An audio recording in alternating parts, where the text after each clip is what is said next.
Oh, the beauty of the gospel. This illustration I'm about to give you is the best illustration of this. It's called the gospel. The best illustration of the gospel I've ever heard. Once upon a time in a far off country, there was an ancient king who was known to be simultaneously the most loving and just king who had ever existed. Eventually it was discovered that somebody was stealing from the king's treasury, and because the king was just, he issued a decree.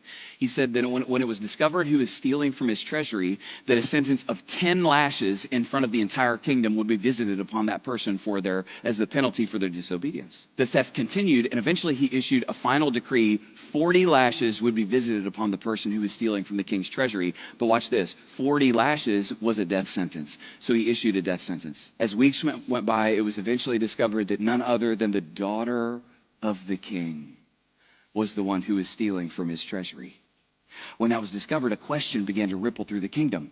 How could the most loving king who's ever existed kill his own daughter? Some people thought that he would pardon her, but then how would he be just? Some people thought that he would punish her, but then how would he be loving? Well, eventually the king examined it, and he said, hey, the law is clear. Sin has taken place. Justice must fall. The sentence must be passed. And the king's own daughter was brought in front of the entire kingdom. And when she got to the front, she was laid over an executioner's table.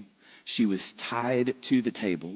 The executioner ripped open the back of her shirt and stepped back. But just as the executioner lifted his whip to issue the first lash, the king stood up from his throne and he yelled, "Stop!" Everyone was in dismay. Silently, the king walked forward, bent over his daughter, wrapped his body around his daughter on the stump, ripped the shirt off of his own back, looked back at the executioner and said, "Now hit her." The executioner objected. "King, I can't hit her without hitting you.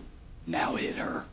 40 lashes fell upon the back of the king over the back of his daughter, and the king died, and the girl went free.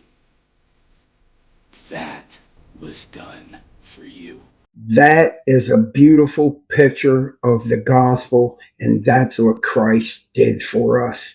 If you don't know how to cry out to Jesus, if you don't know how to be born again, watch the video in the link and subscribe now for more content like this.